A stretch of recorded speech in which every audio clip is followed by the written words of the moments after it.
తెలుసు అనుకుంటాను. చాలా మంది ఆ దినాలలో మనకు జూమ్ లో కనెక్ట్ కాలేదు. హాలిడే స్కూల్కి వెళ్ళారు. అంతకు ముందు సామెతల గ్రంథం మీద కొంత మనం ధ్యానం చేశాం.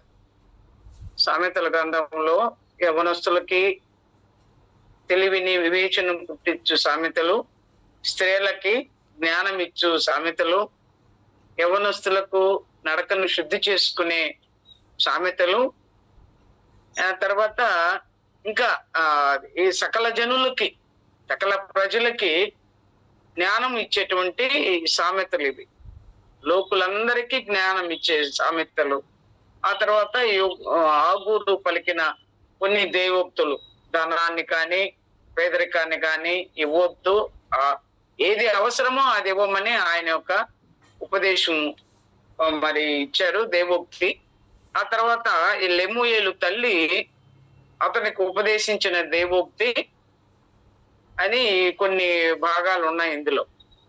కాబట్టి ఇవన్నీ మాటల్లో కొంత మనము స్థానిక సంఘంలో ఉన్న మన సోదరులు చాలా మంది ఈ గ్రంథాన్ని ధ్యానం చేశారు, చదివారు. ధ్యానం చేసేదాన్ని చెప్పను కానీ అందులో వాళ్ళకి ఏ అంశాన్ని దేవుడు వారి హృదయానికి అనుభవంలోకి లేకపోతే ధ్యానానికి ఇచ్చాడో అవి కొంతమంది మనం చెప్పుకున్నాం. ఆ తర్వాత నేను కూడా కొంత సామెతల గ్రంథం మీద ధ్యానం చేసినప్పుడు 7 అంశాలు మీ ఎదుటికి తీసుకొని వచ్చాను. వాటిని ఒకసారి నేను మరలా జ్ఞాపకం చేస్తామా.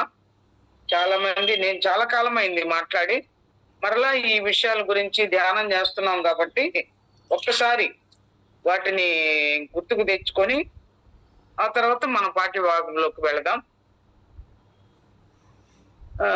ఈ సామెతల గ్రంథంలో స్త్రీలను గురించి మనం ఎక్కువగా ధ్యానం చేస్తాం కాబట్టి అక్కడ వాళ్ళ గుణాలని 8 మంది స్త్రీలను గురించి వ్రాయబడి ఉంది. కంటకురాలైన స్త్రీ, జార స్త్రీ అయిన స్త్రీ, పరస్త్రీ, ఇవన్నీ ఉన్నాయి. అవి మనము అంత దూరం మనము వివేకము లేని స్త్రీ, ఇవన్నీ ఉన్నాయి. వాటన్నిటి జోలికి మనం వెళ్ళలేదు. కానీ ఒక ప్రత్యేకమైన గుణాలు కలిగిన స్త్రీలను గురించి నేను కొన్ని విషయాలు రాశాను ఆ గ్రంథంలోనే. అవి మీతో చెప్తున్నాను. మొదటగా, బోధించు తల్లి. తన బిడ్డలకు, తన పిల్లలకు బోధించు తల్లిగా ఉంది. మొదటి అధ్యాయం 8వ వచనం. రెండవది, ఉపదేశించు తల్లి. 6వ అధ్యాయం 20వ వచనంలో. సామెతల్లోనే మా ఇవన్నీ. ఉపదేశించు తల్లి 6వ అధ్యాయము 20వ వచనం. తర్వాత మూడవది, నెనరు గల స్త్రీ. వారి యొక్క గుణాలు, ఆ స్త్రీలకు ఉన్న గుణాలు కూడా ప్రక్కనే ఆ వచనంలోనే, ఆ లైన్ లోనే ఉన్నాయి. నెనరు గల స్త్రీ. 4వది, యోగ్యురాలైన స్త్రీ. నెనరు గల స్త్రీ అంటే 11వ అధ్యాయం 16వ వచనం. యోగ్యురాలైన స్త్రీ 12వ అధ్యాయం 14వ వచనం. 14 4 అమ్మా, 4వ వచనం. 14 కాదు, 4. ఆ తర్వాత పెన్ ఎక్కడ పెట్టి 14 అని రాసు.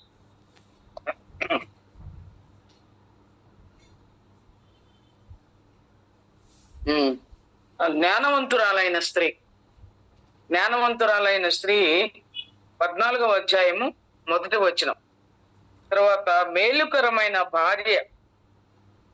మేలుకరమైన భార్య దొరికిన వానికి మేలు కలిగెను అని ఉంది కదా, దానికి నేను అలాగ రాశాను. మేలుకరమైన భార్య 19వ అధ్యాయము 14వ వచనం. తర్వాత 7వదిగా, సుబుద్ధి గల భార్య. అది 19వ అధ్యాయం 14వ వచనం. 8వ అంశము, గుణవతి అయిన భార్య. ఆమె 31వ అధ్యాయము 10వ వచనం. గుణవతి అయిన భార్య ఈ విషయాన్ని ఆఖరిగా 31వ అధ్యాయంలో లెమూయేలు తల్లి అతనికి ఉపదేశించిన దేవోక్తుల్లో పైన 3 అంశాలు మాట్లాడింది ఆ 31వ అధ్యాయంలో. అవన్నీ మనము ధ్యానం చేయలేము, కానీ నేను జ్ఞాపకానికి తీసుకొని వస్తున్నా. స్త్రీల జోలికి పోవద్దు, జాగ్రత్త. ఆ తర్వాత ద్రాక్షారసం జోలికి పోవద్దు, జాగ్రత్త. 3వది, పేదలకు చక్కని న్యాయం తీర్చు, వారికి అన్యాయం చేయవద్దు, జాగ్రత్త. అని 3 మాటలు ఆ తల్లి కుమారునికి ఉపదేశించింది. మొదటిది ఏంటమ్మా? స్త్రీల జోలికి పోవద్దు, జాగ్రత్తగా ఉండు స్త్రీల జోలికి పోకుండా. రెండవదిగా ద్రాక్షారసము త్రాగవద్దు, మత్తుగా ఉండవద్దు, ఆ విషయంలో కూడా జాగ్రత్తగా ఉండు. మూడవదిగా పేదలకు చక్కని న్యాయం తీర్చు, వారికి అన్యాయం చేయవద్దు అని జాగ్రత్త అని 3 మాటలు 3 అంశాలుగా మనం కొంత కాలం క్రిందట ఉపదేశించు తల్లి, ఉపదేశం కలిగిన స్త్రీ గురించి ధ్యానం చేసినప్పుడు ఉపదేశ సారాన్ని ఉపదేశాన్ని ఇచ్చినటువంటి తిమోతి విషయము, తిమోతి పత్రికలో మనం ధ్యానం చేశాం. కాబట్టి ఆ 3 అంశాలు అది చెప్పిన తర్వాత ఈ తల్లి నీ బలాన్ని స్త్రీలకు ఇవ్వద్దు అని ఆ మాటలు మాట్లాడుతూ ఆ తర్వాత ఆమె అన్నది, గుణవతి అయిన భార్య దొరుకుట అరుదు అనేది. అది ఎటువంటిదంట? ముత్యము కంటే అమూల్యమైనది. అది ముత్యము కంటే అమూల్యమైనది. ఈ సామెతల గ్రంథములో 10వ అధ్యాయం 10వ వచనం నుంచి 31వ వచనం వరకు అందరూ ధ్యానం చేస్తారు. అవి బహుశా మనకు కంఠస్థం కూడా ఉంటాయి. అందులో కొన్ని మాటలు మాత్రం మనము 1, 2, 3, 4 అంశాలుగా ధ్యానం చేశాం. ఒకటి, సామర్థ్యము కలిగిన తల్లిగా అన్ని విషయాలలో ఆ గుణవతి అయిన భార్య ఒక తల్లిగా ఏ విషయాల్లో సామర్థ్యం కలిగిందంటే మనం చెప్పుకున్న వాక్య భాగాలు అవన్నీ ధ్యానం చేయలేం కదా. ఒకవేళ వీడియోలో ఉన్నాయేమో కొన్ని, ఎస్తేర్ అక్క చేసి పెట్టుంది, వాటిని మీరు చూసినప్పుడు ఆ భాగాలు వస్తాయి మనకు. ఆ సామర్థ్యము కలిగిన తల్లిగా కొన్ని భాగాలు 17వ వచనంలో 31, 17లో ఆ భాగాన్ని మనం ధ్యానం చేస్తాం. రెండవదిగా మాదిరికరమైన తల్లి, మాదిరికరమైన తల్లిగా స్త్రీ అని పెట్టుకోవచ్చు, మనము తల్లిగా మనము వాడవచ్చు మాటని. 29వ వచనం 30, 31 వచనాలు మాదిరికరమైన తల్లిగా మనము ధ్యానం చేశాం. మూడవదిగా ఉత్తమమైన శ్రేష్టమైన తల్లి అని ధ్యానం చేశాం. అక్కడ వచనాలు ఏంటంటే 21 నుంచి 25 వచనాల వరకు ఉత్తమమైన తల్లి, శ్రేష్టమైన తల్లిగా మనము ధ్యానం చేశాం. నాలుగవదిగా ఉపదేశము, తన నోరు తెరిచి ఉపదేశించును అని 26వ వచనంలో ఉంది. ఉపదేశించు స్త్రీ. కాబట్టి ఈ 4 అంశాలు మనము ధ్యానం చేశాం. ఇక్కడున్న స్త్రీలని 8 మందిని 8 రకాలుగా పరిశుద్ధాత్ముడు వ్రాయించి పెట్టాడు. అందులో గుణవతి అయిన భార్యను గురించి, ఆ భార్యలో ఉన్నటువంటి గుణగణాలు, అంటే ఇక్కడ 8 పాయింట్స్ ఉన్నాయి అనుకోండి. ఆ 8వ పాయింట్లో 4 భాగాలు తీసుకొని మనం ధ్యానం చేశాం. ఇప్పుడు ఈ అంశంలో ఉపదేశించు తల్లి, బోధించు తల్లి రెండు ఒకటే. బోధని వినాలి, ఉపదేశాన్ని వినాలి. బోధ అంటే దేవుని మాటలు బోధించటం, ఉపదేశం అంటే అది జ్ఞానయుక్తంగా ఉపదేశం చేయడం. అది తల్లులుగా మనం ఎక్కువగా మన పిల్లలకి పెద్ద పెద్ద బోధలు చేయం కానీ ఉపదేశం ఇస్తాం. ఉపదేశం అన్నా, వాక్య భాగాన్ని వివరించటమైనా, బోధించటమైనా అంతా ఒకటే, కానీ 2 చిన్న చిన్న తేడాలు ఉంటాయి. అందుకని ఇవి 2 మనం ధ్యానం చేశాం. కాబట్టి 3వ అంశంగా నెనరు గల స్త్రీని గురించి నేను చాలా రోజులు ఈ మాట మీద ఆలోచన కలిగి ఉన్నా. నెనరు గల అంటే నిమ్మళమా అని అనుకున్నా, నేను నెమ్మదా అనుకున్నాక. కానీ మరొక నిఘంటువులో నేను చదివినప్పుడు దాని గురించినటువంటి ఒక అర్థము, నెనరు గల స్త్రీ అంటే ఎవరు, జ్ఞానవంతురాలైన స్త్రీ ఎవరు, యోగ్యులైన స్త్రీ ఎవరు, ఇవన్నీ కూడా ఉన్నాయి బైబిల్లో మనం ధ్యానానికి వచ్చినప్పుడు. నెనరు గల స్త్రీ అంటే దయను పొందిన స్త్రీ అని, సుగుణాలు అంటే సుగుణవతి అయిన స్త్రీ. గుణవతి అయిన గురించి మనం 4 అంశాలు చూసుకున్నాము. అయితే సుగుణవతి అని ఇంకొక మాటని, ఒక అక్షరాన్ని యాడ్ చేశారు అక్కడ. గుణవతి వేరు, సుగుణవతి వేరు. అంటే ఇంకా మంచి లక్షణాలు, గుణవతిలో ఉండేటువంటి లక్షణాల కన్నా ఇంకొంచెం ఎక్కువ లక్షణాలు కలిగి సుగుణవతి. ఈ రెండిటిని కలిపినప్పుడు అది నెనరు గల స్త్రీ. ఈ 2 అర్థాలు కలిపినప్పుడు ఒకే భాగాన్ని వస్తుంది, నెనరు గల స్త్రీ. చదువుతారమ్మా? సామెతల గ్రంథం 11వ అధ్యాయము 16వ వచనంలో ఆ ఒక్క మాట చదవండి. 11వ అధ్యాయము 16వ వచనము.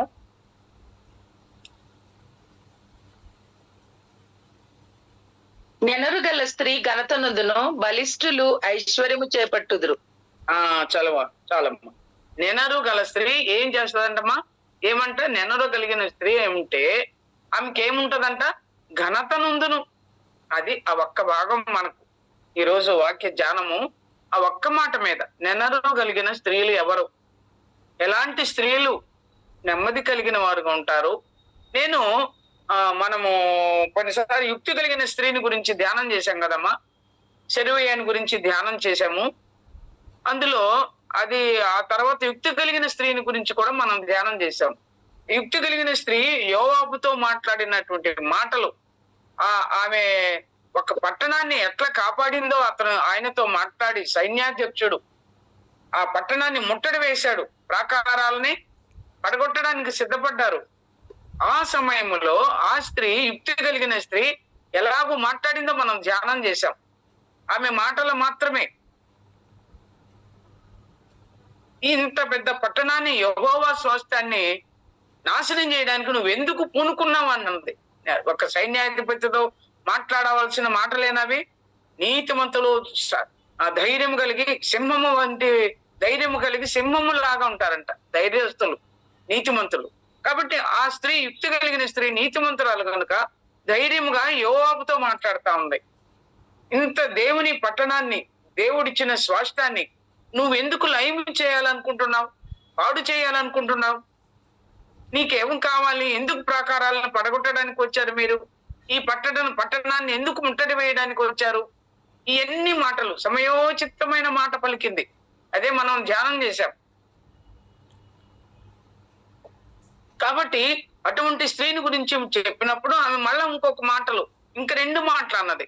నేను ఇశ్రాయేలులో చేరికైన దానను, నేను ఇశ్రాయేలు వంశంలో చేరికైన దానను అంటుంది. నేను దేవుని రక్తం చేత కడుగుబడిన స్త్రీని, నేను ప్రార్థన చేసిన స్త్రీని నేనే సమూయేలు గ్రంథంలో అన్నా కదమ్మా. ఎవరు? ఆమె మళ్ళా కుమారుని తీసుకొని దేవుని మందిరానికి వెళ్ళినప్పుడు ఏలి కనిపెట్టలేకపోయాడు అన్నాని. అప్పుడు అన్నది, నేను దేవుని సన్నిధిలో మీ ఎదుట ప్రార్థన చేసిన స్త్రీని నేనే. అంటే ఆమెకు ఒక టైటిల్ ఉంది కదమ్మా, ఆమెకు ఒక పేరు ఉంది కదా. అన్నాకేం పేరు? ప్రార్థించే స్త్రీ, ప్రార్థన చేసిన స్త్రీ. ఆమె చెప్పుకుంటుంది, నేను ప్రార్థన చేసిన స్త్రీని నేనే. ఇక్కడ ఈ స్త్రీ, యుక్తి కలిగిన స్త్రీ ఏం మాట్లాడిందమ్మా? నేను ఇశ్రాయేలీయులలో చేరికైన దానను, వారి వంశంలో ఉన్న దానను నేను అన్నాను. ఇంకా 2వ మాటగా ఏముంది? నేను నిమ్మళస్తులలో చేరిన దానను. నాకు నెనరు అనే కలిగిన స్త్రీ అంటే నిమ్మళస్తురాలా, నెమ్మది కలిగిన స్త్రీనా అని నాకు పోయింది. ఒక పెద్ద ఉపద్రవం వచ్చినప్పుడు, అలజడి వచ్చినప్పుడు జనులందరినీ నిమ్మళపరిచి అన్నాడు మోషే. ఆ యొక్క అరణ్య యాత్రలు జనులందరూ ఆ చెడ్డ సమాచారాన్ని తెచ్చినటువంటి కాలేబు, మోషేల దగ్గర వారు ఎంతో భీతి పొందారు. వారు అజానుభావులుగా ఉన్నారు. వారితో మనమెక్కడ? వారి అంజూరపు గడ ఆడలకు కానీ, ద్రాక్ష ఆడలకు కానీ ఎంతో బలమైనవి. ఆ పట్టణాన్ని మనము జయించలేనని చెడ్డ సమాచారాన్ని చెప్పినప్పుడు ఇశ్రాయేలులందరూ ఎలాగన్నారు? గలిబిలైనారు, కలవరం పుట్టింది. అప్పుడు జనులందరినీ నిమ్మళపరిచి అన్నాడు యెహోషువ, కాలేబు. జనులందరినీ అంటే ఒక పెద్ద ఆందోళన జనాల్లో ఉన్నప్పుడు, ప్రజలలో ఉన్నప్పుడు వాళ్ళందరినీ నిమ్మళపరిచేది, నెమ్మదిపరచాలి, వాళ్ళకి భయం పోగొట్టాలి. అది నిమ్మళపరిచేది ఆ స్త్రీ చేసింది. ఆ తర్వాత ఇంకొక మాట కూడా అన్నది ఆమె, నిమ్మళపరిచే స్త్రీ. కోపము, రౌద్రము, బాధ, దుఃఖము, వేదన కలిగినప్పుడు జనులందరినీ నిమ్మళపరిచారో ఎలాగో అలాగే ఈ స్త్రీ కూడా నేను నిమ్మళస్తురాలను,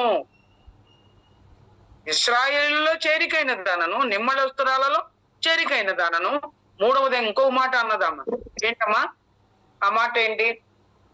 యథార్థవంతుల చేరికైనదా, యథార్థవంతురాలను, నేను యథార్థవంతురాలను. 3 మాటలు తనకు తనే తన సాక్ష్యాన్ని రాసింది. అది లేఖనములో, గ్రంథములో లిఖితమైంది ఆమె యొక్క సాక్ష్యము. అలాగైతే ఇక్కడ కొంతమంది స్త్రీలను గురించి రాసి, ఈ నెనరు కలిగిన స్త్రీ ఏమికంటే ఆమెకి అలాగుండే స్త్రీ ఏమవుతుంది? ఘనత పొందుతుంది. మనము దేవుని కృపను బట్టి ఆ ఈ నెనరు కలిగిన స్త్రీ అంటే దానికి అర్థాన్ని మనం చూసుకున్నాం కదా. సుగుణవతి, దయను కలిగినది. ఈ 2 మాటలు కలిగితే దయ వెంబడి గుణము వస్తుంది. ఈ విషయాలు మనం ధ్యానం చేసుకున్నప్పుడు 13వ అధ్యాయము, ఈ సామెతల గ్రంథంలో ఒక మాట ఉంది, చూస్తారమ్మా. 13వ అధ్యాయము 15వ వచనంలో 13:10 సుబుద్ధి దయను సంపాదించును, మళ్ళా 2వ లైన్ వద్దు. సుబుద్ధి ఏం సంపాదిస్తుందంట? దయను సంపాదించుకోవడానికి సుబుద్ధి అవసరం. మనం ఎట్లా చదువుదాం ఆ భాగాన్ని, ఆ మాటని? దయను సంపాదించుకోవాలి అంటే ఇప్పుడు ఈ దయ కలిగిన స్త్రీ, సుగుణవంతురాలైన స్త్రీ, నెనరు కలిగిన స్త్రీ అంటే ఇప్పుడు దయను సంపాదించుకోవడానికి మనం ఏం కలిగి ఉండాలి? దయను సంపాదించుకోవాలంటే, దయ కలిగి ఉండాలంటే మనకేముండాలి? సుబుద్ధి ఉండాలి. అది అర్థం. సుబుద్ధి దయను సంపాదించుకుంటుంది. దయ కలిగిన వాళ్ళు సుబుద్ధిని సంపాదించుకుంటారు. 2 ఒకటే. సుబుద్ధి కలిగిన స్త్రీ. మనం సుబుద్ధి కలిగిన స్త్రీని ఎవరిని గురించి చదువుతామమ్మా?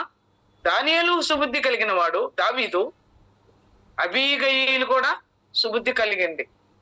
ఆమె పేరుకి చూస్తారా? సమూయేలు గ్రంథం 25వ అధ్యాయము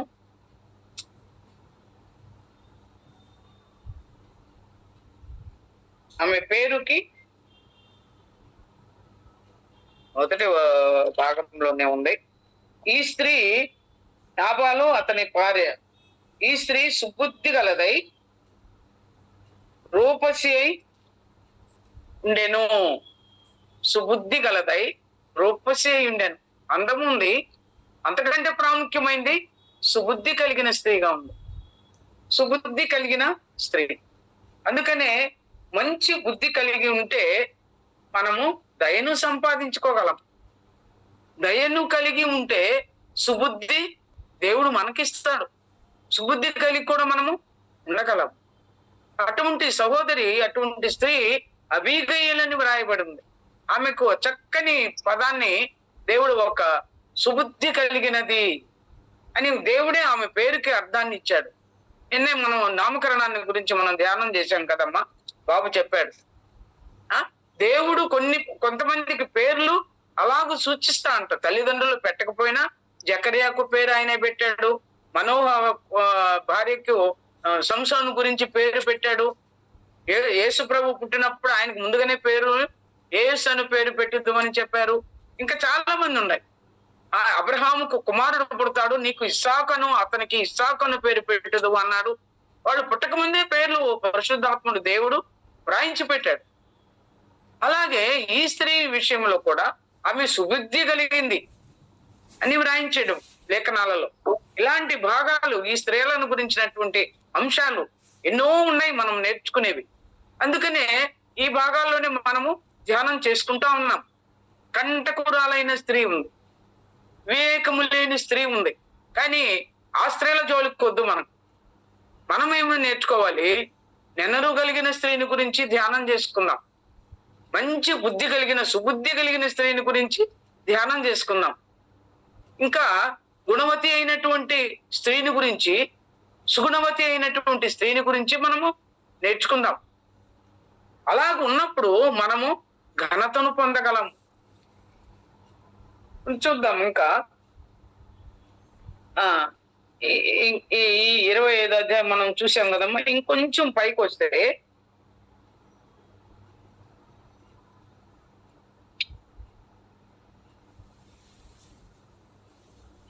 నాబాలుని గురించి అక్కడ రాసి ఉంది కదమ్మా.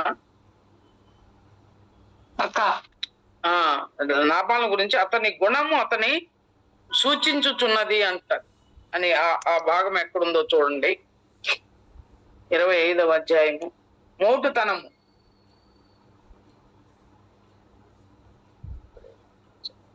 25:15 వచనం చూస్తారా ఏమా? అయితే ఆ మనుషులు కాదమ్మా, కాదు, అక్కడ కాదు.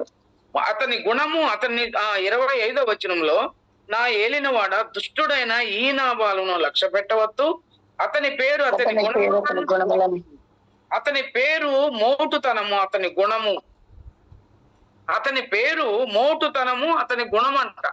మొరటువాడు, మొండివాడు కదా, అతని గుణం అది. కానీ ఈ స్త్రీ యొక్క గుణం ఏంటి? సుబుద్ధి కలిగినది, రూపసి, సుబుద్ధి కలిగింది, తెలివి కలిగింది. ముందు జాగ్రత్తగా ఆపద నుంచి తప్పించడానికి ఎంతో ప్రయాసపడినటువంటి స్త్రీనిగా మనము ధ్యానం చేసినాం ఆ భాగాలు కూడా. కాబట్టి ఇవన్నీ కూడా మనకు ఒక పాఠాలుగా ఉన్నాయి. ఇంకా చూడమ్మా. అప్పుడు ఆ స్త్రీకి ఇవన్నీ మోటుతనము అతని గుణాన్ని సూచిస్తుంది. అతని గుణాలు నాబాలు యొక్క గుణాల గురించి వ్రాయబడింది. అది మోటుతనం.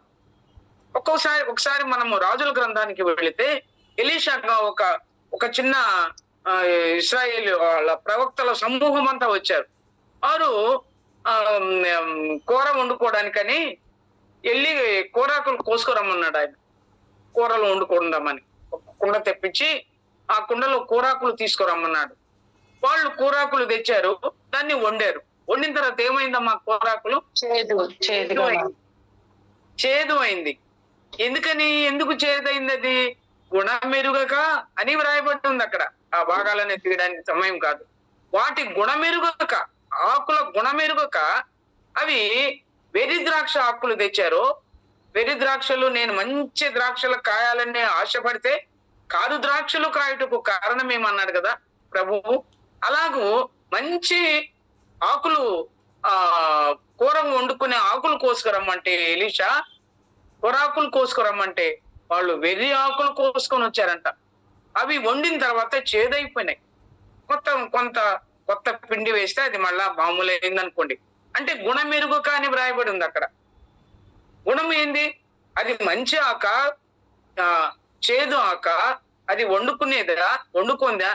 ఇప్పుడు ద్రాక్షలు కూడా నిక్కమైన ద్రాక్షలు నేను నాటుతాను కదా, నీవు ఎట్లు భ్రష్ట సంతానమైనావు, ఎందుకు కారు ద్రాక్షలు కాసావు? ఆ ప్రియునికి ఒక యెషయా గ్రంథం 5వ అధ్యాయంలో కదా, కొండ మీద ప్రియునికి ఒక ద్రాక్ష తోట ఉండేను అని వ్రాయబడింది ప్రారంభంలో. ఆ ద్రాక్ష తోటను గురించి చెప్పాడు దేవుడు.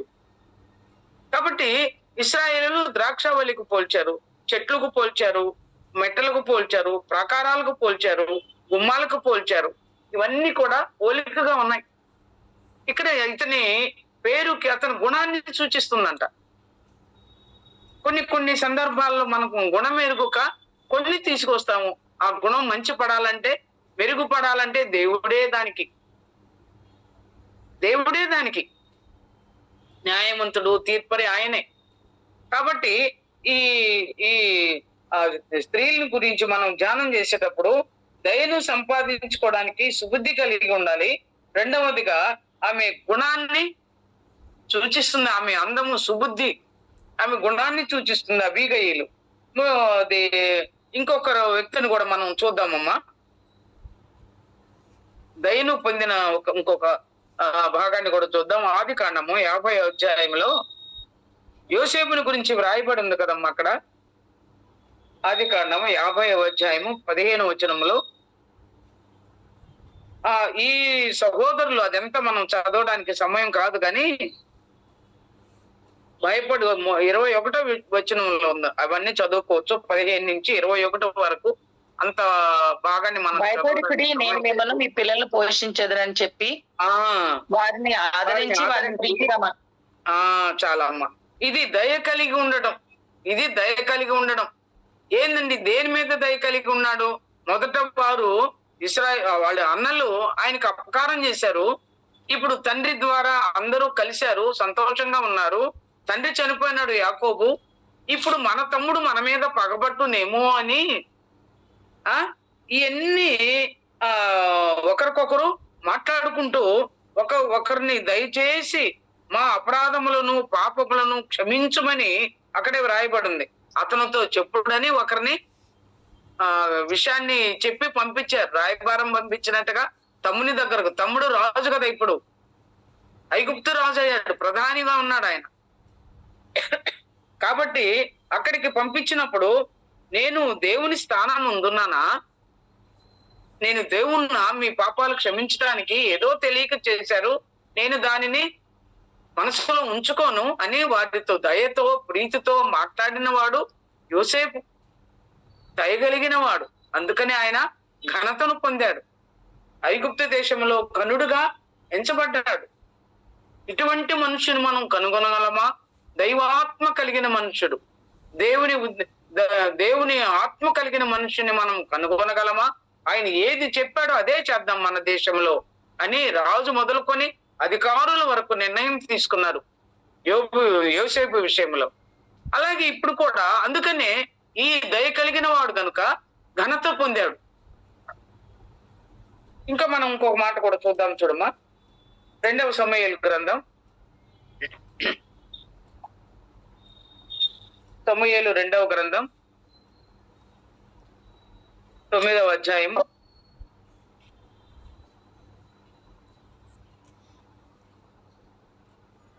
అక్క 9వ అధ్యాయము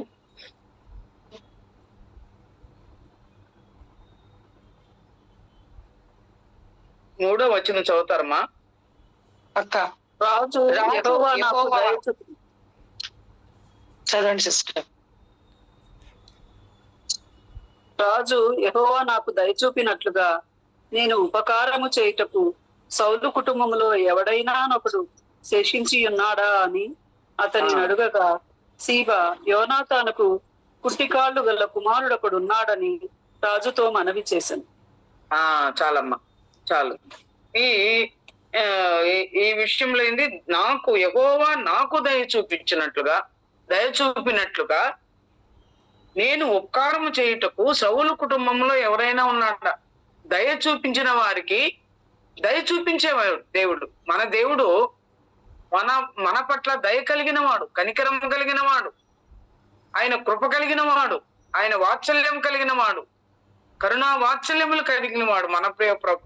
అయితే నాకు దయ చూపినట్లుగా నా ప్రభు, నా దేవుడు నాకు దయ చూపించినట్లుగా ఈ సౌలు కుటుంబంలో నేను ఎవరైనా ఉన్నారో ఉపకారం చేయడానికి, నేను ఉపకారం చేయడానికి.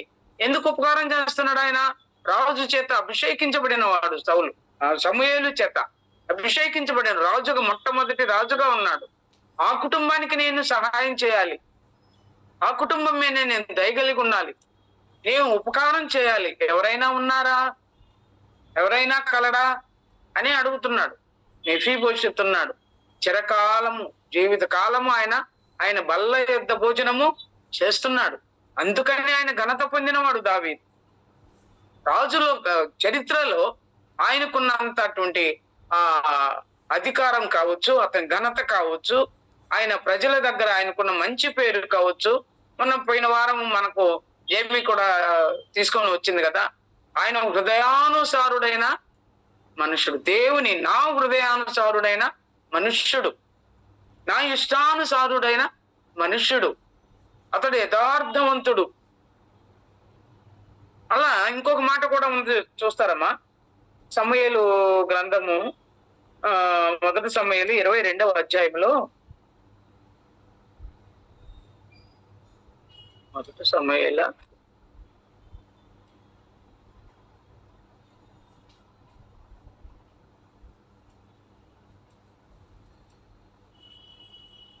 2వ అధ్యాయం 22వ అధ్యాయము 1 సమూయేలు గ్రంథం 22వ అధ్యాయము 14వ వచనం చదువుతారమ్మా. రాజులకు అల్లుడైన నమ్మకస్తుడైన ఆలోచనకర్త అయి నీ నగరిలో ఘనత వహించిన దావీదు వంటి వాడు నీ సేవకులందరిలో ఎవడున్నాడు? అతని పక్షం చాలు. ఘనత వహించిన దావీదు వంటి వాడు నీ సేవకులలో ఎవడైనా ఉన్నాడా? ఘనత వహించిన, దేనికి ఘనత వహించాడు? ఆయన దయ కలిగిన వాడు కనుక, దావీదు దయ కలిగిన వాడు గనక ఆ షిమిని చంపేస్తాం ఒక్క మాటతో సెలవిస్తే అతన్ని అక్కడే చంపేస్తామంటే యెహోవా నాకు పగవాడు గాక వానిని చంపివేయడం శపించటం ఎందుకు అన్నాడు. అంతటి దయ కలిగిన వాడు దావీదు. అతను అన్నల విషయంలో కావచ్చు, ఆ శత్రువుల విషయంలో కావచ్చు, ప్రాముఖ్యంగా అబ్షాలోము విషయం కానీ సౌలు విషయంలో కానీ అంత కఠినమైనటువంటి ఆ మనసు దావీదుకు లేదు. అందుకనే దయ కలిగిన వాడు కనుక ఘనత పొందినవాడు. ఘనత పొందిన చదివారు కదా, ఘనత వహించిన దావీదు వంటి వాడు నీ సేవకులు ఎవడున్నాడు? ఘనత పొందిన వారిలో ఎవ్వరూ లేరంట. అంత గొప్ప ఘనతను ఆయన సంపాదించుకున్నాడు దావీదు. ఉపకారము చేయడంలో సౌలు కుటుంబంలో ఎవరైనా కనడా, నేను వారి మీద దయ చూపించుటకు ఉపకారము చేయడానికి. అలాంటి మంచి మనసు కలిగినటువంటి దావీదు ఘనత కలిగిన వాడు. ఎన్ని కీర్తనలు రాశాడు, ఎన్ని సామెతలు రాశాడు ఆయన చరిత్ర సమూయేలు గ్రంథం నుంచి 2వ రాజుల గ్రంథం 1వ అధ్యాయం వరకు దావీదు చరిత్ర ఉంది. ఆయన పరిపాలించిన కాలం ఎంత? 40 సంవత్సరాలు. యెరూషలేమును ఎంత చిన్న బాలుడుగా ఉన్నప్పుడు ఆయన రాజు అయ్యాడు. తర్వాత ఇంకొక మాట కూడా చూద్దామా. సామెతల గ్రంథము దగ్గరకు రండి మరలా.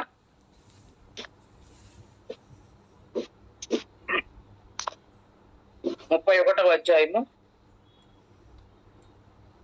సామెతలు 31, 20వ వచనం చూస్తారా? దీనులకు తన చెయ్యి చాపును, దరిద్రులకు తన చేతులు చాపును. చాలా. ఇంకొక మాట కూడా ఉంది చూడమ్మా. 20వ వచనము చదువుతారా? 20 ఇప్పుడు చదివాను. దీనులకు తన చెయ్యి చాపును, దరిద్రులకు ఆమె బలమును. 25వ వచనం చూడు. బలమును నడికట్లను వర్తకులు కమ్మును, బలమును ఘనతయు ఆమెకు వస్త్రములు. డయానా ఇంకెవరో చదువుతున్నారు కదా, వాళ్ళకి అవకాశం. ఆమె నడికట్టు చేత నడుము బలపరుచుకొని చేతులతో బలముగా పనిచేయను. ఇక్కడ బలమును ఘనతయు ఆమెకు వస్త్రములు ఉంది కదమ్మా 25వ వచనంలో. ఘనతయు బలమును ఘనతయు ఆమెకు వస్త్రములు. ఎందుకు ఈ వస్త్రాలు? ఇక్కడ ఆమె నార బట్టలు వేయించి నమ్మును, నార బట్టలు నేయించి అమ్ముతది, నడికట్లను వర్తకులకు అమ్ముతది. ఆమెకు ఏంటి ఘనత? ఏంటి? బలము, వస్త్రాలు. బలమును ఘనతయు ఆమెకు వస్త్రాలు. అలాంటి వస్త్రాలు ధరించుకుని ఉంది. బలము లాంటి వస్త్రాలు, ఘనత కలిగిన వస్త్రాలు ఆమె ధరించుకుంది. ఎందుకంటే వస్త్రాలు నేసేది కదా, నడికట్లు నేసేది. ఆ నడికట్లను వర్తకులకు అమ్ముతుంది, నారబట్టలు నేయించి అమ్ముతుంది. ఒక వ్యాపారస్తురాలు. అందుకనే ఆమెను గురించి వ్రాయబడింది, ఆ గుణవతి అయిన స్త్రీని గురించి వ్రాయబడింది, బలము ఘనత ఆమెకు వస్త్రాలు అని వ్రాయబడింది. ఇక్కడ ఇందాక చదివించాల్సింది ఆ మాట. తన ఇంటి వారికి కదా, దీనులకు తన చేయి చాపును, దరిద్రులకు తన చేతులు చాపును. దీనులకు తన చేతులు చాపును. అందుకనే ఆమె ఘనత పొందింది. నెనరు కలిగిన స్త్రీ ఘనత పొందింది. ఇంకొక మాట కూడా చూద్దాం చూడమ్మా.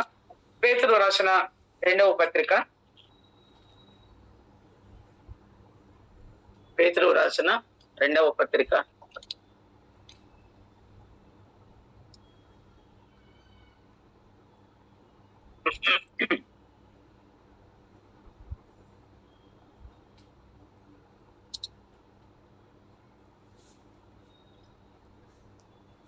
మొదటి అధ్యాయము 7వ వచనం చదువుతారమ్మా. భక్తి యందు సహోదర ప్రేమను, సహోదర ప్రేమ యందు దయను అమర్చుకొనుడి. ఇవి మీకు కలిగి విస్తరించిన ఎడల చదువమ్మా.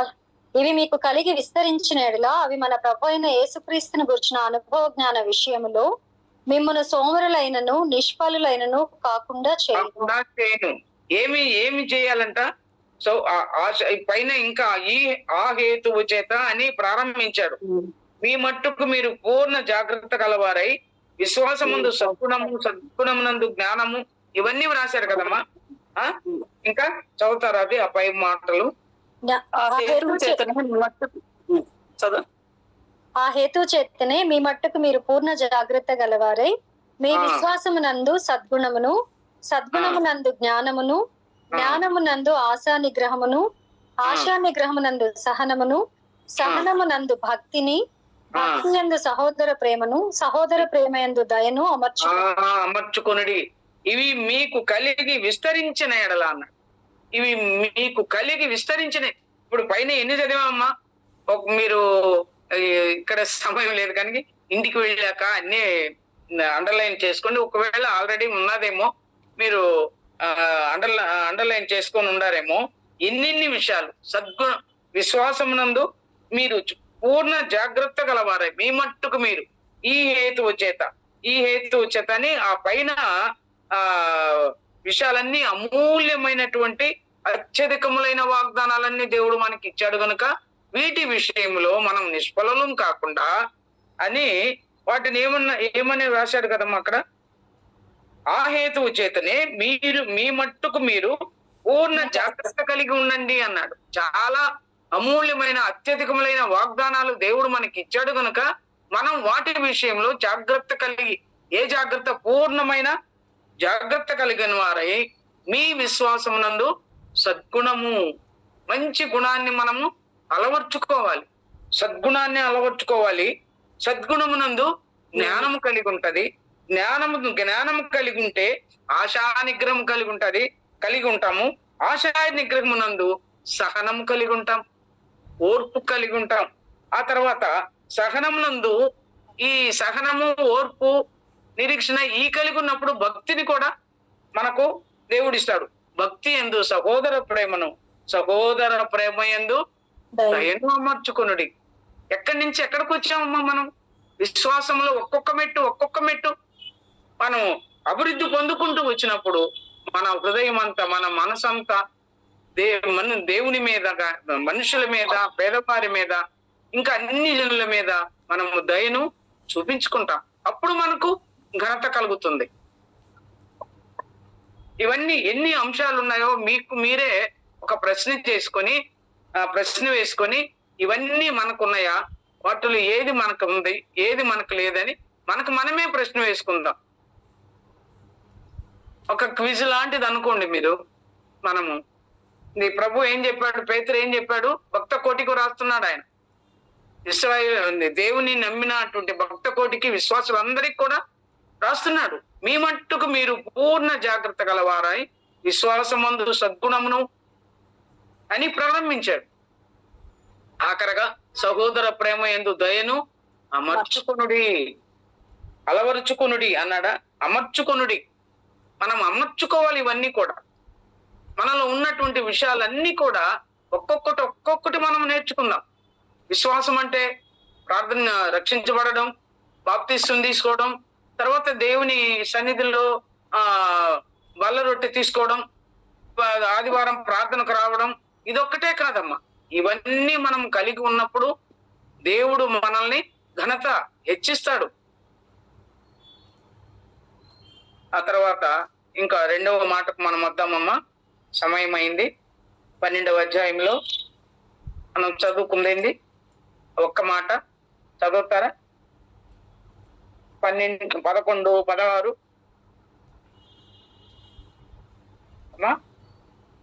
నెనరు గల స్త్రీ ఘనత నందును.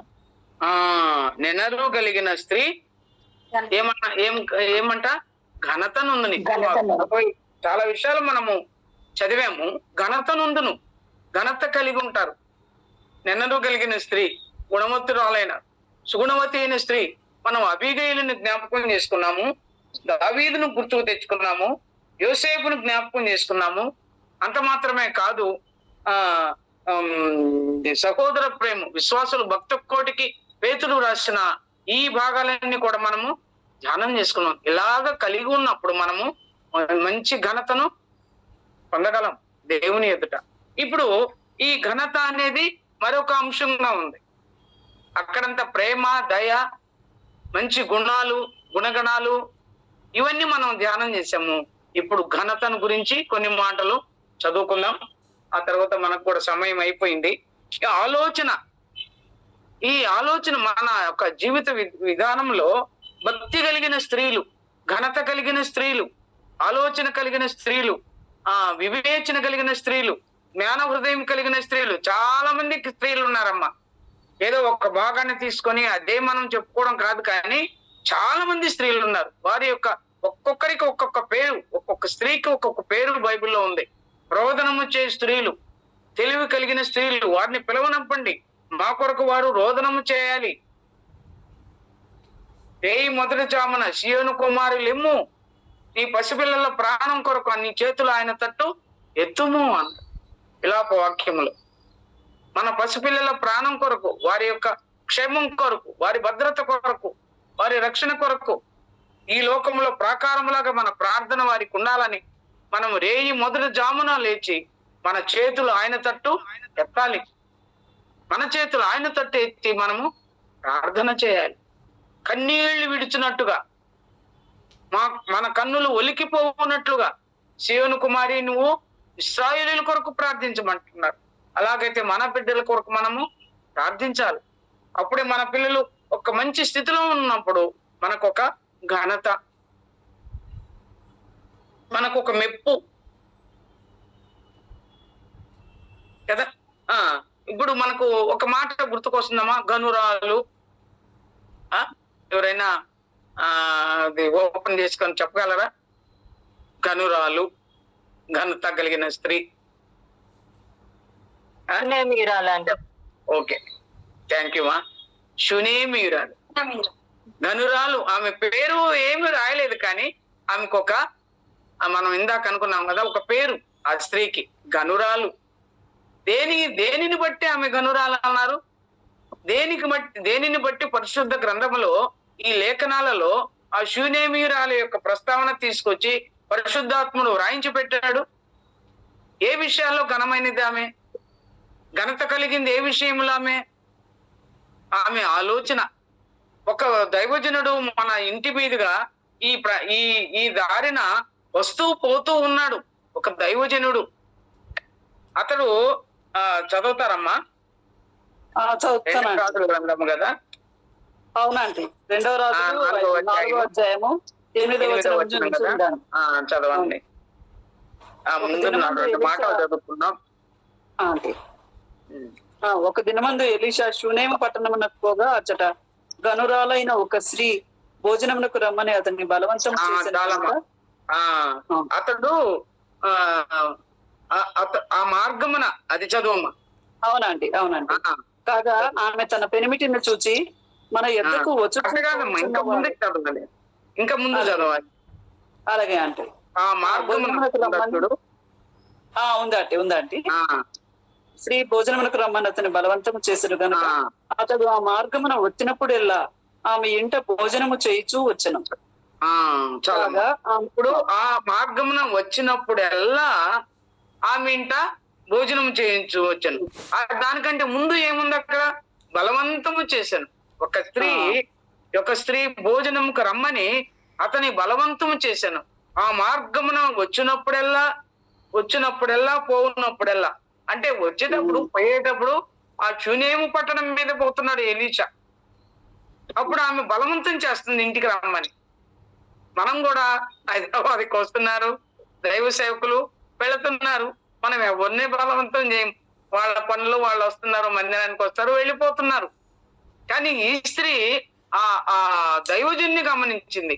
ఆయనకు ఒక మంచి చక్కని పేరు పెట్టింది, ఒక దైవజనుడు అంటుంది. భక్తిగల దైవజనుడని నేను ఎరుగుదును. ఆమె అతని గుణాన్ని కూడా ఎరిగింది. ఆ దారిని వస్తూ పోతూ ఉన్నటువంటి దైవజనుడు భక్తిగల దైవజనుడని నేను ఎరుగుదును అన్న. ఎరిగిన అబ్రహామును గురించి కూడా దేవుడు ఒక మాట చెప్పాడమ్మా, నీవు నీ దేవుని ఆజ్ఞలను కట్టడలను నీవును నీ ఇంటి వారికి నువ్వు నేర్పించువాడవని నేను ఎరుగుదును అన్నాడు. ఆది కాండంలో, అది 12వ అధ్యాయంలోనే ఎక్కడ ఉంది ఆ మాట, నేను రెఫరెన్స్ రాసుకోలేదు. నేను ఎరుగుదును నీ ఇంటి వారికి, నీ కుటుంబానికి, నీ ఇంటి వారికి ఈ ఆజ్ఞలన్నీ, నీ దేవుని ఆజ్ఞలన్నీ కూడా, దేవుని గురించిన ఆజ్ఞలు ఇవన్నీ నువ్వు చెప్తావని, నేర్పిస్తావని నేను ఎరుగుదును. అలాగే ఇక్కడ కూడా ఈ దైవజనుడు ఈ దారిన వస్తూ పోతున్న ఈ దైవజనుడు భక్తి కలవాడని నేను ఎరుగుదును, అందుకని ఆయన్ని బలవంతం చేస్తుంది. దేన్ని బట్టి ఆమె గనురాలుగా ఎంచబడింది? ఆమె ఆలోచన విధానాన్ని బట్టి, ఆమె ఆయనకు పరిచర్య చేసేదాన్ని బట్టి.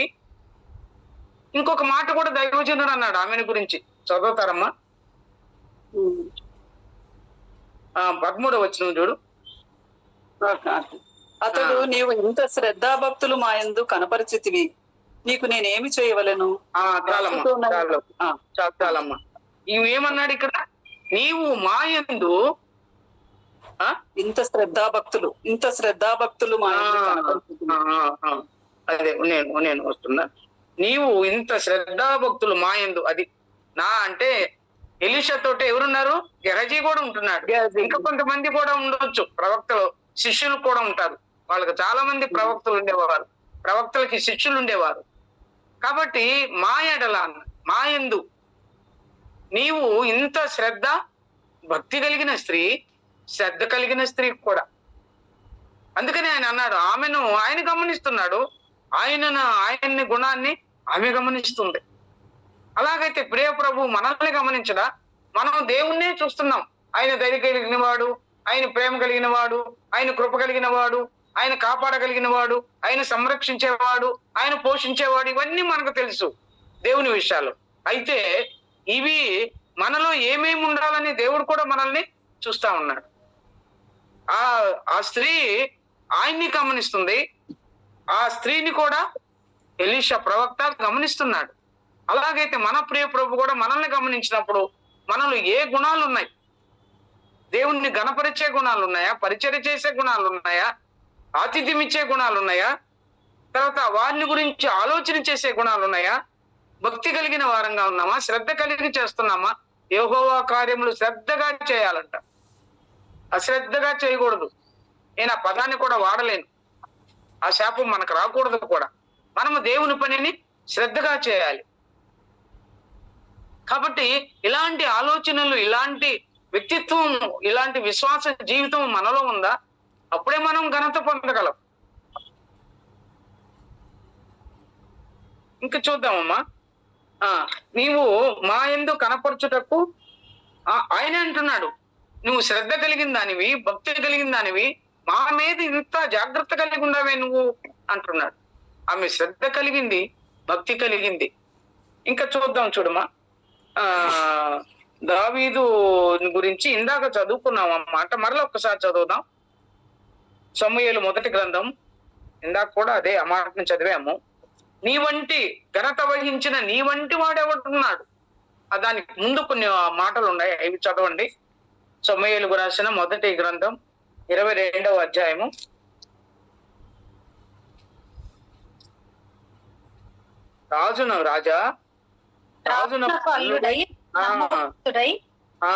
ఆలోచనకర్తే నగరంలో ఘనత వహించింది. వాడు ఎవరంట? రాజునకు, దావీదు ఎవరమ్మా? రాజునకు అల్లుడై, నమ్మకస్తుడై, ఆలోచనకర్తే. ఈ 3 గుణాలు దావీదులో ఉన్నాయి. రాజుకు అల్లుడుగా ఉన్నాడంటే గొప్ప సంగతి, అది సామాన్యమైన సంగత. పశువులు కాపరిగా ఉన్నటువంటి దావీదు గొల్యాతుని సంహరించి రాజుకి అల్లుడయ్యాడు. ఆయన సంహరించిన వారికి ఇది ఇస్తాను నేను అని చెప్పాడు కనుక ఇప్పుడు రాజుకి అల్లుడైనాడు దావీదు. అల్లుడై, నమ్మకస్తుడై, మళ్ళీ అంత మాత్రమే కాదు, అల్లుడైన తర్వాత ఆయన నమ్మకత్వాన్ని ఏమన్నా పోగొట్టుకున్నాడా? 22వ అధ్యాయం. తరుముతున్నాడు రాజు, సౌలు రాజు తరుముతున్నాడు, అయినా నమ్మకస్తుడుగా ఉన్నాడు. శత్రువు అయ్యాడు. సౌలు రాజు దావీదుకి అల్లుడైనా కూడా శత్రువు అయ్యాడు, అయినా ఆయన నమ్మకత్వాన్ని పోగొట్టుకోలేదు. అయ్యో, అభిషేకించబడిన వాడిని నేను ఎందుకు చంపుతాను? మిన్నల్ని నువ్వు వెతుకుతూ తిరుగుతున్నావు, నా చేతిలో ఉన్నావు నువ్వు. నేను కాస్త దూరం వస్తే నీకు వస్త్రపు చెంగును కూడా కోసి తీసుకుని వచ్చి చూపించాడు. అయ్యో అయ్యో దావీదా దావీదా నాయనా అని మళ్ళా సౌలు అంటున్నాడు. ఇంకా నమ్మకస్తుడై, ఆలోచనకర్త ఆయన. దావీదుకి ఆ దేవునికి ఉన్నటువంటి నమ్మకమైన వాడుగా, సమాధానకర్తగా, ఆలోచనకర్తగా అని యేసు ప్రభువుకి, దేవుని బిడ్డగా ఆయనకి పేర్లు ఉంటే శిష్యుగా ఈయన కూడా అదే పేరు ఉంది. ఆలోచనకర్త అయి నీ నగరులో ఘనత వహించిన దావీదు వంటి వాడెవడు? ఎందుకు ఈయనకి ఘనత వచ్చింది? ఘనత వహించిన వాడుగా ఎందుకు వచ్చింది? నమ్మకస్తుడుగా ఉన్నాడు. అల్లుడుగా ఆయన ఒక మంచి ప్రమోషన్, చిన్న వయసులోనే అల్లుడయ్యాడు. బాలుడుగా ఉన్నప్పుడే రాజుకు అల్లుడయ్యాడు. ఆ శత్రువుని సంహరించటం వల్ల అదొక దాన్ని బట్టి, నమ్మకస్తుడైన దాన్ని బట్టి, ఆలోచనకర్త అయినటువంటి దాన్ని బట్టి. ఇప్పుడు ఈయన అదుల్లాము గుహలోకి వచ్చినప్పుడు అక్కడ తప్పించుకుని అక్కడక్కడ అడవుల్లో, కొండల్లో, లోయల్లో తిరుగుతున్న గుహాలలో. కాబట్టి ఆలోచనకర్త అయినటువంటి దావీదు వంటి ఘనత వహించిన దావీదు వంటి వాడు ఎవడైనా ఉన్నాడా? కాబట్టి మనలో మనము ఎలాగుంటున్నాం? దేవునికి నమ్మకస్తులంగా ఉన్నామా? దేవుని విషయాలు సరైన ఆలోచనలు మనము చేస్తున్నామా? దేవునికి సొంత వారంగా ఉన్నామా? ఆయన బిడ్డలంగా రక్తం చేత ఆయన కడుగుబడ్డాడు, మనల్ని కడిగాడు, పవిత్రపరిచాడు, దేవుని బిడ్డలమయ్యాము. ఆయనకి నమ్మకమైన వారంగా ఉన్నామా? మన ఆలోచనలు ఎలాగుంటున్నాయి? ఆలోచనకర్తలు అనేకలు ఉండుట నాకు అవసరం అంటున్నాడు దావీదు. అనేక మంది ఉండటం అవసరం మనకు కూడా. దేవుని నమ్మిన బిడ్డలు, వారి ఆలోచనలు, వారి సలహాలు మనకెంతో ముఖ్యమైనవి. తర్వాత చూడండమ్మా, కీర్తనల గ్రంథము ఒక మాట. కీర్తనలు 84వ కీర్తన 11వ వచనం చదువుతారమ్మా. త్వరగా చదవండి, సమయమైంది. దేవుడైన యెహోవా సూర్యుడును కేడెమునై ఉన్నాడు. యెహోవా కృపయు ఘనతయు అనుగ్రహించును. దేని పైన కూడా 10వ వచనం చదువునానా. నీ ఆవరణములో ఒక దినము గడుపుట 1000 దినముల కంటే శ్రేష్టము. భక్తిహీనుల గుడారములలో నివసించుట కంటే నా దేవుని మందిర ద్వారమున ఉండుట నాకు ఇష్టం. దేవుడైన యెహోవా సూర్యుడును కేడెమునై ఉన్నాడు. యెహోవా కృపయు ఘనతయు అనుగ్రహించును. యథార్థముగా ప్రవర్తించు ఆయన ఏ మేలును చేయక మానడు. అది ఇప్పుడు ఈ దేన్ని బట్టి ఆయనకి ఆ కృప ఘనత దేవుడు దావీదుకు అనుగ్రహిస్తున్నా అంటే, ఆయన మందిర ద్వారము దగ్గర పండుకొని ఉండుట నాకు ఇష్టము, పడి ఉండుట అన్నాడు. ద్వారము వద్ద ఉండుట, భక్తిహీనుల గుడారంలో నివసించుట కంటే నా దేవుని మందిర ద్వారము వద్ద ఉండుట నాకు ఇష్టము అన్నాడు. అందుకనే ఆయన మందిర ద్వారంలో, దేవుని గుడారపు ద్వారం దగ్గర నిలబడి సెలూపెహాదు కుమార్తెలు దేవుని దగ్గర, మోషే దగ్గర మాట్లాడిన ఆ మాటలు, అవి దేవుని దృష్టికి అవి యుక్తమైనవిగా ఉన్నాయంట. ఆ 5 కుమార్తెలు మాట్లాడిన మాటలు, సెలోపెహాదు కుమార్తెల గురించి మనము కొంత ధ్యానం చేసామనుకుంటున్నాను నేను. కుమార్తెలు నగరునకై చెక్కబడిన మూల కంబముల వలె ఉన్నారని మనం వన్ డే రిట్రీట్ అప్పుడు మనం ధ్యానం చేసాం కదా. ఆ మాట వారికి యుక్తమైనదిగా తోచిందంట. అలాగైతే ఈ దేవుని ద్వారము దగ్గర, మందిర ద్వారము దగ్గర ఉండటం నాకు ఇష్టము అన్నాడు. ఆ ఇష్టమైనది 1 దినము గడుపుట పైన రాశారు, కానీ ఇక్కడ ద్వారము దగ్గర ఉండుట నాకు ఇష్టము. అందుకని ఆయన యెహోవా సూర్యుడును కేడెమునై ఉన్నాడు. దేవుడైన యెహోవా నాకు సూర్యుడును కేడెమునై ఉన్నాడు. యెహోవా కృపయు ఘనతయు అనుగ్రహించును. మంచి ఘనత కలిగి ఉండాలంటే మనము ఆయన మందిర ద్వారము దగ్గర మనం నివసించడానికి ఇష్టపడాలంట. అది మనకి ఇష్టమై ఉండాలి. మందిరము రావడానికి, మందిర ఆవరణంలో ప్రవేశించడానికి, మందిరములో ఉండడానికి, దేవుని సహవాసం, దేవుని పిల్లలతో సహవాసము, దేవుని మందిర ఆవరణంలో నివసించడము, దేవుని వాక్యాన్ని ధ్యానం చేసుకోవడము, అక్కడ సహవాసం చేయడము, అదే ప్రాముఖ్యమైనది ఒక విశ్వాసకి. అందును బట్టి ఘనతను దేవుడు అనుగ్రహించేవాడుగా ఉన్నాడు. యథార్థముగా ప్రవర్తించే వారికి ఆయన ఏ మేలు చేయక మానడు అన్నాడు. ఇంకొక మాట కూడా చూస్తామమ్మా. 149వ కీర్తన 149వ కీర్తన 9వ వచనములో, విధింపబడిన తీర్పు వారి మీద నడుపుటకును వారి చేతిలో 2 అంచులు గల ఖడ్గం ఉన్నది. ఆయన భక్తులందరికీ ఘనత ఇదే. యెహోవాను స్తుతించుడి. యెహోవాను స్తుతించుడి. వారి చేతిలో ఏమున్నాయంట? రెండంచులు కలిగిన ఖడ్గం ఉందంట. అదే ఆయన భక్తులందరికీ ఘనత ఇదే. రెండంచెలు కలిగిన ఖడ్గం అంటే ఏందమ్మా? పఠించ శ్రేష్ఠ గ్రంథం బైబిల్. మనం పాట పాడతాం, మనం బైబిల్ని ఎలాగ పట్టుకుంటాం? ఇట్ట పట్టుకుంటాం కదా.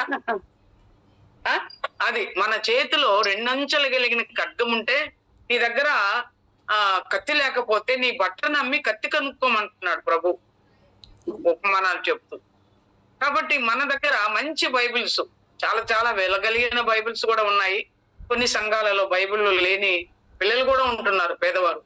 కానీ ఈ రెండంచెలు కలిగిన ఖడ్గము మన చేతిలో ఉంటే అది ఆ భక్తులందరికీ కలిగిన ఘనత ఇదంట. మన చేతిలో మన బైబిల్ ఉంటే మనకు ఘనత అది.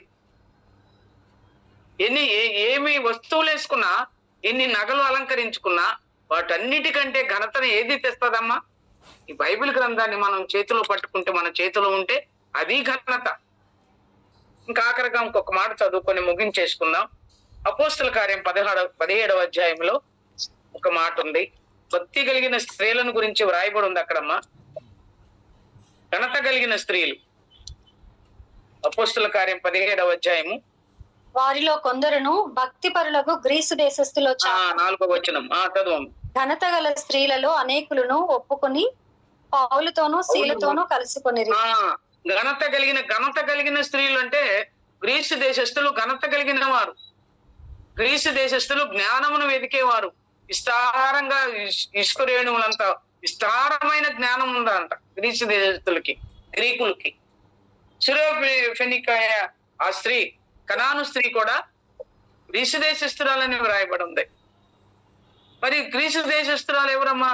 మన యెజబేలు పట్టణ సంబంధమైన సారెపతి విధవరాలు కూడా, సీదోను, తూరు సీదోను పట్టణాలు కూడా గ్రీకు దేశంలో ఉండివి ఆ పట్టణాలు కూడా.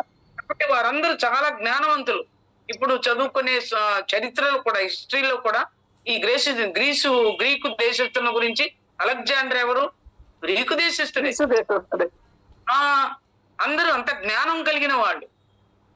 ఆ గ్రీకు దేశస్తులు చాలా మంది ఉన్నారు. వాళ్ళు ఘనత కలిగిన స్త్రీలంట. వారు అసలు గొప్ప వాళ్ళు, జ్ఞానం కలిగిన వాళ్ళు. వాళ్ళలో ఘనత కలిగిన స్త్రీలు కూడా దేవుణ్ణి విశ్వసించి పౌలు శీలతో కలుసుకొనిరే అని వ్రాయబడింది. ఇంకొక మాట ఉంది చూడమ్మా, 11వ అధ్యాయంలో 11వ వచనంలో చూడు. వీరు తెస్సలోనికైలో ఉన్న వారి కంటే ఘనులై ఉండిరి. తెస్సలోనికైలో ఉన్నటువంటి విశ్వాసులు ఘనులు, వారి కంటే వీరు ఘనులై ఉన్నారంట. ఇంకా చదువమ్మా. తనకు ఆసక్తితో వాక్యమును అంగీకరించి పౌలను శీలయను చెప్పిన సంగతులు అలాగున్నవో లేవో అని ప్రతి దినమును లేఖనములను పరిశోధించుచూ వచ్చిరి. అందుచేత వారిలో అనేకులను ఘనత గల గ్రీసు దేశస్థులైన స్త్రీలలోను పురుషులలోను చాలా మంది విశ్వసించిరి. అది చాలా సంతోషం అమ్మా. ఇప్పుడు ఈ వాక్య భాగం ఎలాగుంది? భక్తి కలిగిన స్త్రీలు ఉన్నారు, ఘనత కలిగిన స్త్రీలు ఉన్నారు, ఎంతో జ్ఞానం కలిగిన స్త్రీలు ఉన్నారు కదా. వారందరూ కూడా వారి ఘనత, వారి శక్తి, వారి యొక్క విషయాలన్నీ కూడా, ప్రతిదీ లోక సంబంధమైన విషయాలన్నీ కూడా వారికి ఎలాగున్నాయంట? ఆ శక్తితో వాక్యాన్ని ధ్యానం చేస్తున్నారు. ఆ భక్తి, ఆ జ్ఞానము, ఆ తెలివి దేవుని వాక్యం మీద పెట్టారు. మనలో కొంచెం జ్ఞానవంతులు ఉన్నారు, మంచి డాక్టర్స్ ఉన్నారు, మంచి ఇంజనీర్లు ఉన్నారు. వారు కూడా తమ యొక్క జ్ఞానాన్ని, తమ యొక్క తెలివిని ఆ దేవుని వాక్యం మీద పెట్టినప్పుడు అవి ఎంతో మనకు ఘనతను తెచ్చి పెడతాయి. అందుకని వారు ఆసక్తితో వాక్యాన్ని అంగీకరించి అలాగున్నవో లేవో, ప్రతి విషయము దేవుని ఆ లేఖనాలు అలాగున్నవో లేవోనని వారు ప్రతిదినము లేఖనాలను ఏం చేస్తున్నారంట? పరిశోధించుచూ వచ్చిరి. బాగా ధ్యానం చేస్తున్నారు, పరిశోధిస్తున్నారు, పరిశీలన చేస్తున్నారు, పరిశీలించి చదువుతున్నారు, పరిశోధించి అలాగున్నాయో లేవోనని. మనం చెప్పుకున్న వాక్య భాగాలన్నీ కూడా ఎన్ని మరలా మీరు రాసుకుంటే, ఒక్కసారి జ్ఞాపకం చేసుకున్నా అంటే అలాగే ఉన్నాయి, అవి జ్ఞాపకానికి వస్తాయి మనకు. అందుకే నోట్స్ రాసుకోమనేది. ఎందుకంటే పెద్దవాళ్ళు మనకు గుర్తుకు రావడానికి, మర్చిపోతుంటాం. అంటే ఏం చెప్పిందా? సామర్థ్యం కలిగిన స్త్రీల గురించి ఏం చెప్పానమ్మా? మీరు నోట్స్ రాసుకుంటే నోట్స్ లో ఉంటాయి, నోట్స్ రాసుకోకపోతే ఉండవు. ఒకవేళ ఎస్తేర్ దగ్గర అయితే కొన్ని వీడియోలు తీసింది కొన్ని మర్చిపోతాయి. పోయిన వారం కూడా మర్చిపోయిందంట సోమవారం అనేది, గుర్తుకు రాలేదని. కాబట్టి కొన్ని వీడియోలు ఆమె సొంతానికని చేసింది, కొన్ని మనకు యూట్యూబ్ లో కూడా అది రికార్డ్ చేసి పెడుతుంది. కాబట్టి సామర్థ్యం కలిగిన స్త్రీలను గురించి, ఏ సామర్థ్యం కలిగిన వారు ఉన్నారు, ఎవరెవరు వాళ్ళు, ఏమి సామర్థ్యంతో వారు పనిచేశారు, ఇవన్నీ కూడా అందులో రాయబడి ఉన్నాయి. మనం మర్చిపోతాం ఇవన్నీ కూడా. అందుకనే లేఖనాలు ఈ చెప్పిన సంగతులు అలాగున్నవో లేవో అని ప్రతిదినము లేఖనాలను పరిశోధించుచూ వచ్చిరి. మొదట దేవుణ్ణి ఆశ్రయించారు, దేవుణ్ణి నమ్మారు, విశ్వసించారు, పౌలు శీలతో కలిసి కొన్నారు. మళ్ళీ వాళ్ళు చెప్పే వాక్యాలన్నీ అలాగుండయో లేదని పరిశోధించుచూ వచ్చారు. ప్రతిదినము లేఖనాలు, అందులో ఘనత కలిగిన క్రీస్తు దేశస్థులైన స్త్రీలలోను పురుషులలోను చాలా మంది శ్వాసం ఉంచారు దేవునికి స్తోత్రాలు. ఇలాగ ఉన్నప్పుడు మనము నెనరు కలిగిన స్త్రీ ఎలాగ ఘనతను పొందిందో అలాగే మన జీవితాల్లో కూడా నెనరు కలిగిన స్త్రీలములుగా మనం ఉండాలని దేవుడు కోరుకుంటున్నాడు. అలాగూ మనం కూడా ఉండాలని ప్రభు సన్నిధిలో వేడుకుందాం. అలాగూ ప్రార్థన చేయాలని మనం మీ వ్యక్తిగతమైనటువంటి ఈ విశ్వాస జీవితంలో ఇలాగ ఉండడానికి మనము అన్ని విధాలుగా దేవుని సన్నిధిలో అడుక్కొని ప్రార్థన చేసుకొని ప్రతిదినము లేఖనాలను గురించి ధ్యానం చేసుకుంటూ పరిశోధిస్తూ అలాగూ విశ్వాసంలో ముందుకు సాగాలని ప్రభు పేరిట మనము హెచ్చరింపబడుతున్నాం.